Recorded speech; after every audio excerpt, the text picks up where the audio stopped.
donc comme nu ma leen ko waxee woon dañuy jéem a capitaliser lu ñu jot a def ci analyse technique ñu jox leen ay exemple pour ngeen mën a xam naka la ñuy analyser naka la ñuy defee analyse donc loolu boo leen ko bëggee soo leen demee bu ngeen créer compte mais bu leen yàkkamte après compte naa leen jàppale nu ngeen koy créer étape par étape pour ngeen mun koo xam donc da ngay dem ci Google nga tapé binance.com fu ñu bind Binance cryptocurrency exchange for Bitcoin Ethereum point de suspension ngeen cliquer foofu boo leen fa cliquer dina la yóbbu ci tableau de bord bi le tableau de bord est là donc ci compte bii nii yëpp lu fi nekk ci 233,77 $ loolu moo nekk ci compte bi donc lu ñu intéressé fii nii pour l'instant mooy fii nii trader fu ñu bind trader boo xoolee de gauche à droite dañu bind Binance acheter des crypto marché après ñu bind trader boo fa tegee souris bi rek da ngay gis beneen fenêtre mooy kenn fu ñu bind spot nga wàcc ba foofu cliquer benn yoon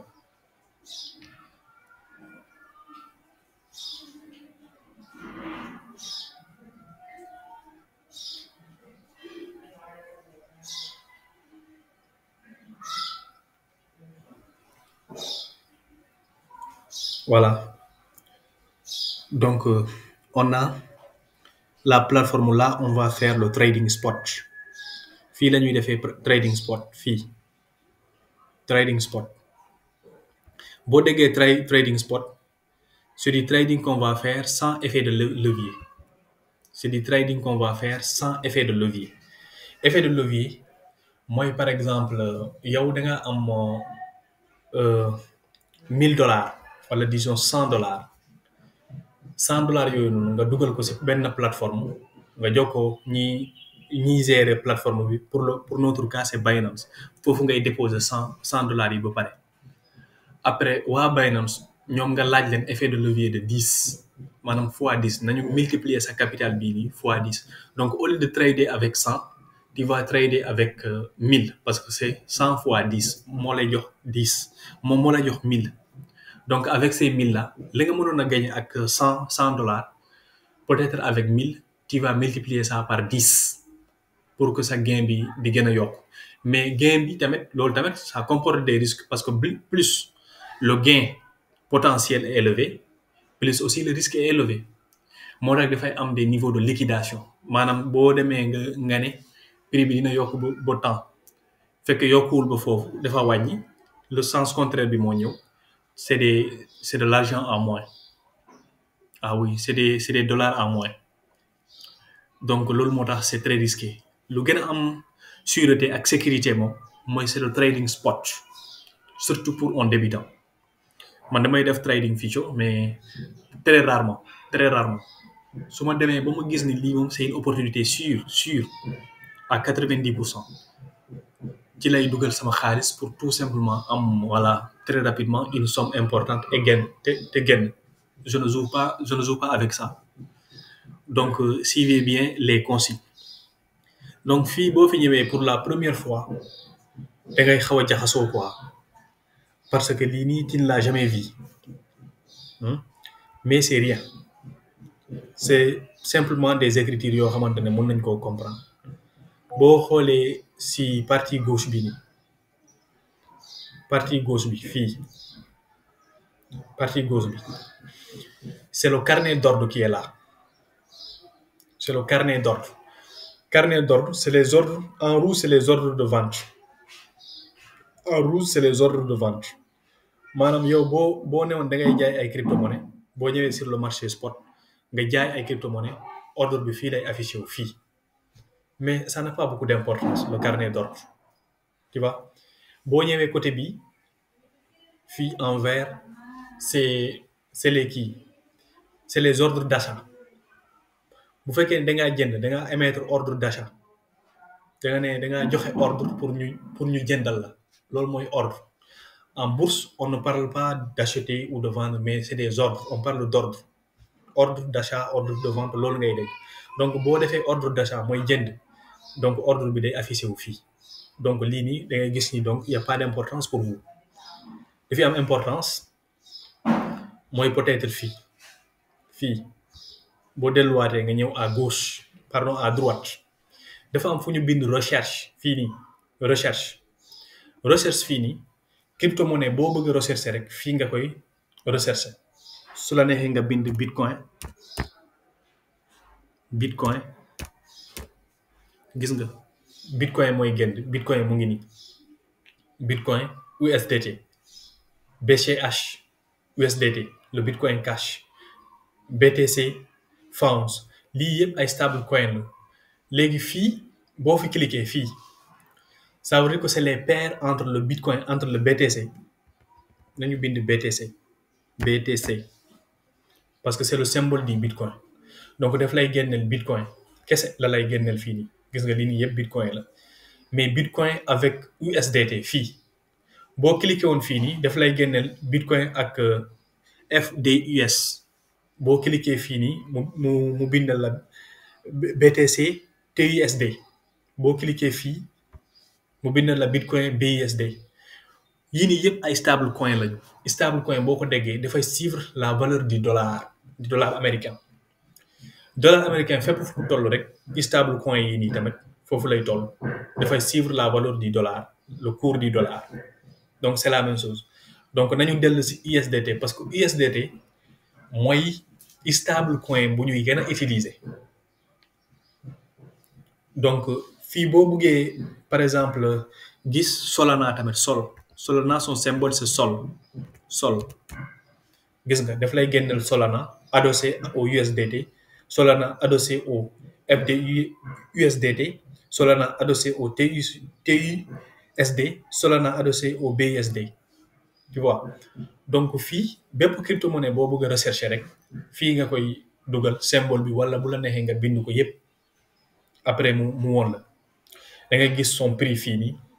et sa variation en 24 heures bii Solana sa variation aujourd'hui en 24 heures nous avons plus 1,32% dafa yokk man amoon naa ordre si Solana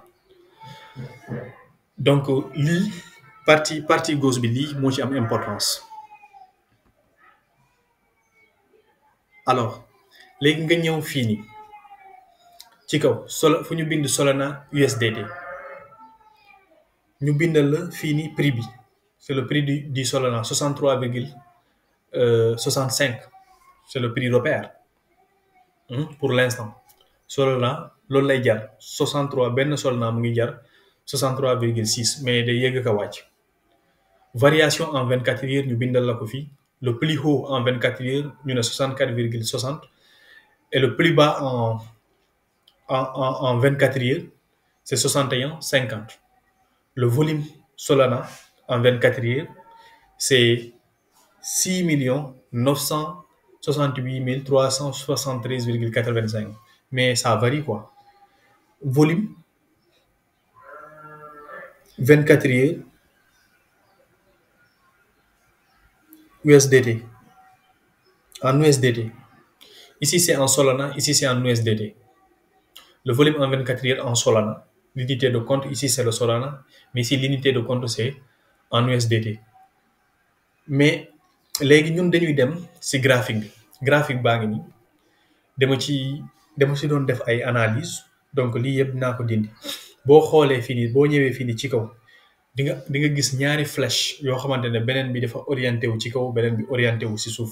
boo cliquer foofu noonu après mu jox la benn vue bu gën a yaatu quoi pour nga gën a mën a saisir courbe bi graphique bi gis ngeen graphique bi pour nga gën koo mën a gis da ngay cliquer ci ñaari flèche yooyu noonu xoolal muy fii nii ci kaw encore boo cliquer foofu noonu rek da ngay daf lay delloo fi nga nekkoon tu vois léegi ñu cliquer waat foofu noonu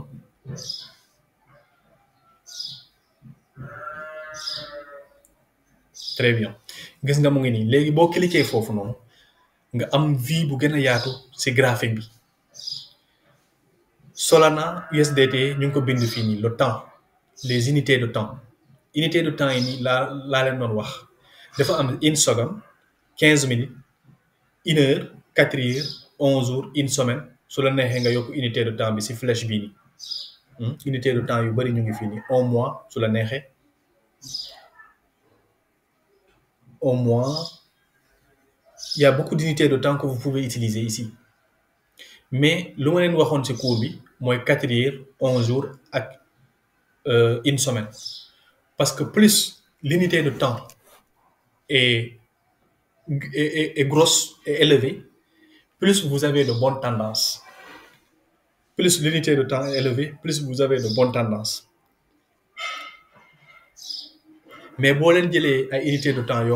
c'est des unités de temps très réduites. Donc, ça, vous aurez beaucoup de faux signaux. Ça va tourner dans tous les sens. Ça va même vous rendre fou si vous ne faites pas attention. Donc, moi, j'ai fini. Dañuy yem ci 4 heures 4 heures ça parfois am na ñu ko dul utiliser mais 11 jours une semaine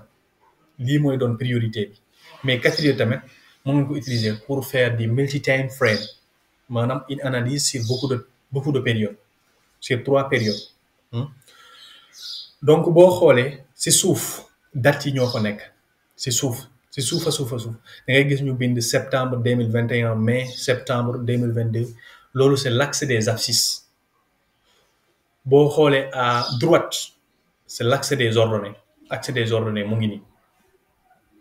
axe des ordonnées mu ngi nii gis nga fii prix bi la lay jox fu ñu am vert bi nii vert couleur verte bi nii ñu ne la Solana mu ngi toll ci 63,13 boo tegee souris bi ci kii bi ñu ne la le 4 décembre 2023 boo xoolee si abscisse bi nii fii si suuf nga ñëw si chandelier bi nga teg foofu souris bi boo ko fi tegee ñu ne la le 4 ou le 11 décembre 2023 Solana mu ngi toll si nañu wàcc tuuti parce que aujourd'hui c'est dañ koy ajuster rek ba mu xaw a tolloo quoi ñu ne la le 4 décembre 2023 le 4 décembre 2023 Solana mu ngi toll si 63,65 après fii fan la tolloon fii nii fii le 4 avril 2022 Solana mu ngi tolloon si 125,27 boo ko tegee foo ko teg rek mu woon la c'est des coordonnées quoi axe des abscisses axe des ordonnées axe des abscisses mu ngi nii boo fi tegee rek nga xool axe des abscisses si suuf nga xool 20 décembre 2021 si horizontal bi nga xool ñaata la correspondre si prix bi 183,85 donc lii mooy axe des abscisses ak axe des ordonnées après mu des boo fi ñëwee à droite côté bii nii da ngay gis fu ñu bind original bi nii daf lay delloo si graphique original bi quoi lii mooy graphique original bi fii amul ay tracé amul ay ligne amul ay droite amul ay quoi que ce soit original bii nii c'est pas intéressant ngeen koy bàyyi si original parce que su ngeen di def analyse trading view ngeen di utiliser trading view bii nii bii fii pour ngeen mun a tracer ay ligne de tendance ay résistance ak ay support léegi profondeur bii nii c'est pour que ngeen mun a am comme genre ay ligne quoi ay ligne la leen di jox lii mais lii c'est pas intéressant vraiment un vrai trader n'utilise pas ça dellu leen si trading view en tout cas laa leen di digal ngeen utiliser trading view parce que c'est l'outil le plus utilisé aussi au monde par les traders léegi bii suñuy analyser figure bii nii mun nañu ko zoomer ko nag su fekkee ni da ngaa bëgg affaire yi gën a rétrécir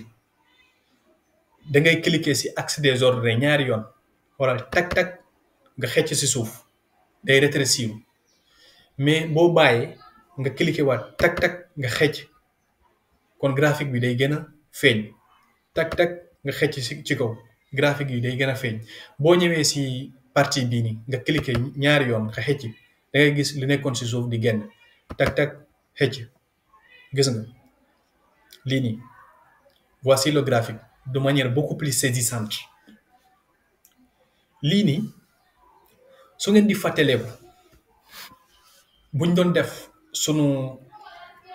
cours analyse technique waxoon naa leen am na lu ñuy wax le triangle symétrique saa yoo ko amee ñu am cassure et confirmation ça veut dire que nous allons aller chercher cette hauteur-là. Donc regardez qu'est-ce qui s'est passé lii damay génne ligne de tendance bi nii dama koy supprimer da ngay cliquer ci kawam rek mu génnal la fu nga koy supprimer retirer nga cliquer waat ci kawam fii nii tak supprimer coloration bii ma def fii nii tamit tak supprimer gis nga supprimer naa ko yëpp léegi su ma ñëwee fii nii nii lay fekk courbe bi graphique bi nii laa koy gisee léegi lu fi des man may def sama analyse jàng naa analyse technique léegi dama koy pratiquer fii léegi temps bi dama ko def en semaine parce que fii c'est vraiment pour le long terme man dama ko def pour le long terme parce que fii dama investir Solana te fas yéene ma jaay Solana léegi Solana dama koy bàyyi bu 6 mois après wala en fonction de l'évolution des choses des circonstances ma xool à chaque fois may xool di analyser est-ce que jar na ma jaay est-ce que jar na ma bàyyi voyez donc fii damay xool graphique bii nii partie bii nii lan lay nuru ma ñëw indi sama kii bi fii nii dafa am les outils de trading view à gauche outils yi ñu ngi fii nii ligne de tendance fii nga ko mën a am da ngay cliquer ci ligne bi rek benn yoon nga tirer sa souris bi boo ko tirer nga ñëw ba fu nga bëgg a tracer sa droite bi nga cliquer foofu benn yoon boo fa cliquer benn yoon nga cliquer waat ñaari yoon xëcc da ngay cliquer ci point bi ñaari yoon xëcc gis nga donc tracé na ligne de tendance de gauche à droite su ma neexee yokku ko fii nii de ce côté là léegi mèche yi ngay joindre corps yi su fekkee ni droite bi ci corps yi la jaar baaxul ci mèche yi la war a jaar ça veut dire au moins si vous avez 2 points vous pouvez tracer une droite au moins si vous avez 2 points vous pouvez tracer une droite donc ça c'est un support haussier léegi nga ñëwaat fii nii encore jëlaat beneen droite tak da ngay cliquer ci droite bi fii nii sur la barre des outils boo cliquer benn yoon tak nga xëcc ñëw xoolal ci sommet bii nii foofu ngay poser sa point bi boo ko fa poser nga cliquer tak xëcc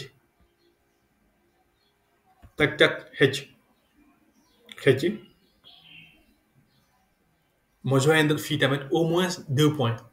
su ma mënee joindre au moins 2 points baax na fii dama koy xëccaat nii mu jaar ci mèche bi quoi fii pour ma xëccaat ko damay cliquer ci point bi ñaari yoon rek ma xëcc ci kaw affaire bi technologie la rek y a rien de compliqué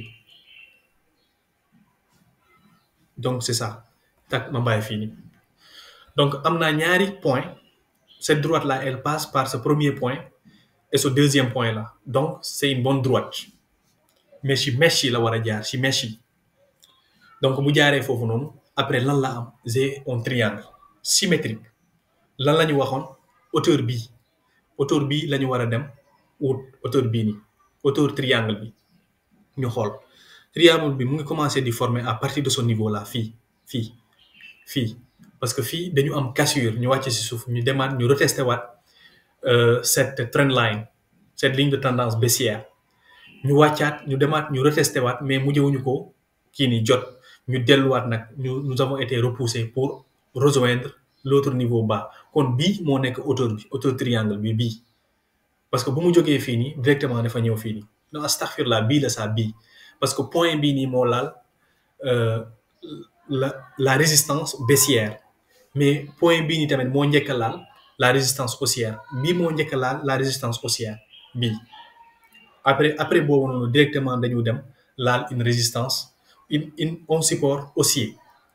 donc lan la ñuy def hauteur bii la ñuy translater bii hauteur bii nii bii diggante fii ak fii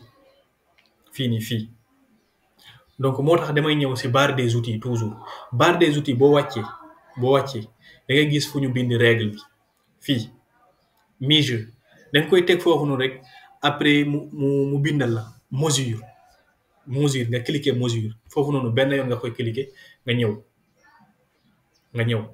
placer sa souris bi fii nii au niveau du minimum au niveau du creux gis ngeen fii nii da ngay gis carrément lii nii ligne pointillés horizontaux yi nii dafay jaar si minimum bii nii le creux donc fii rek ngay placer kii bi souris bi nga cliquer foofu boo cliquer gis nga règle bi placé wu na nga xëcc jëm kaw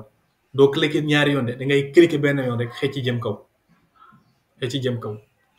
donc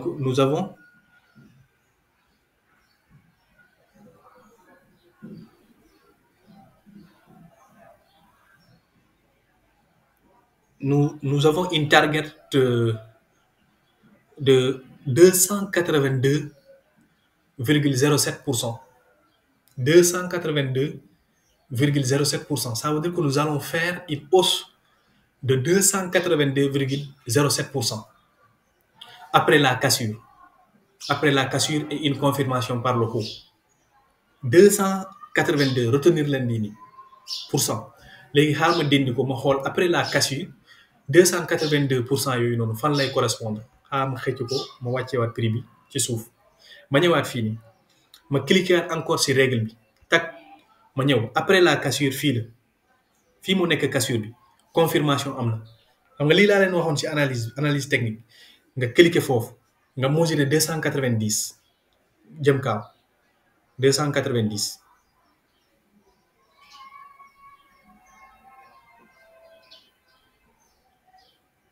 Voilà 290 mu ngi nii tak nga bàyyi 290 loolu dafay tolloo avec un niveau de prix de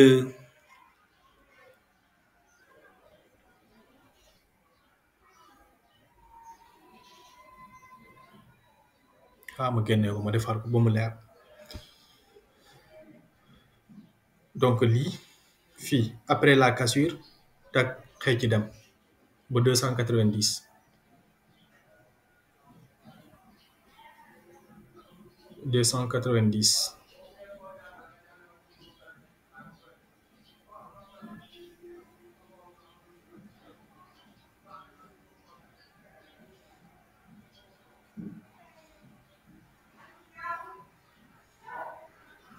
290 voilà 290 ma bàyyi donc 290 loolu mu ngi toll ci ñaata prix bi bu su tollee prix bi dafa jóge après la cassure de 26,70 26,70 la jóge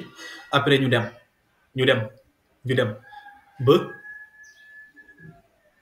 ba 104,13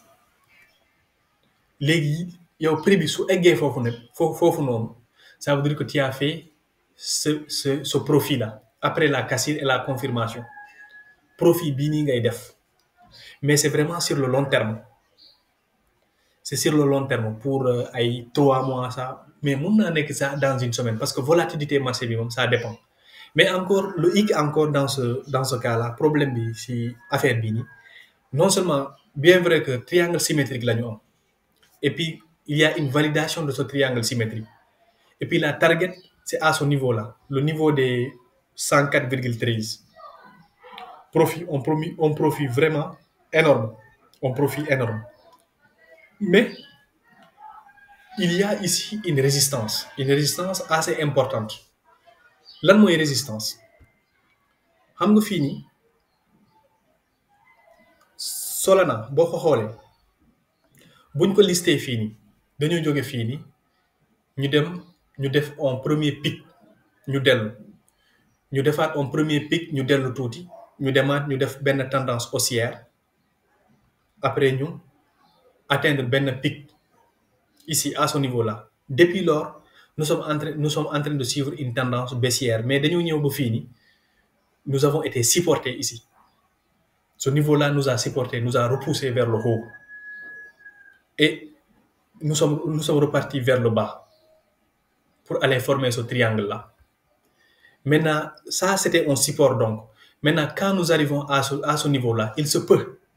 que nous soyons résistés par ce support parce qu'un support après va devenir, après cassure de ce support-là, ça va devenir une résistance. Vous voyez, ce support-là a été cassé.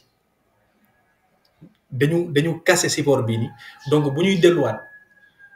support bi ni day mujjee nekk résistance parce que fii support mooy nekk si suuf kon fii ñu ngi ñëw encore pour retester waat support boobu noonu léegi kon du nekkaat support day nekk résistance kon mun nañu ñëw ba fii ni affaire bi tardel loo ñu tuuti suñu ñëwee ba fii ni mun nañu amaat comme genre correction waaw dañuy ñëw ba fii ni rek nga gis tak prix bi delluwaat tuuti wala bu delluwul tuuti tam mun na dellu saa mu jëm si suuf mais pour l'année 2023 dans les conditions normales de température et de pression comme sinistres yi pour parler comme les sinistres yaakaaruma ne dina dellu parce que nous sommes sur un bull run marché financier yëpp fa nekk di yëg kon il est susceptible il est fort probable en tout cas scénario ko ñu casser niveau bi ni jàll dem pour atteindre suñu objectif suñu target le niveau des 104 loolu moo gën a nekk probabilité bu sûr que probabilité mu ñëw bu fii nii mu delluwaat même su delloo tamit correction rek lay def correction bu ndaw après mu delluwaat dem mais un trader très bien averti va être court au lieu d'être long waaw kon nii la ñuy analyser ay figure chartiste mun nañu dem par exemple ci yeneen configuration xaaral ñu yem ci live bi ni xaaral ñu yem ci 26 minutes yi ni pour ngeen mun a am concentration quoi capitaliser lii ni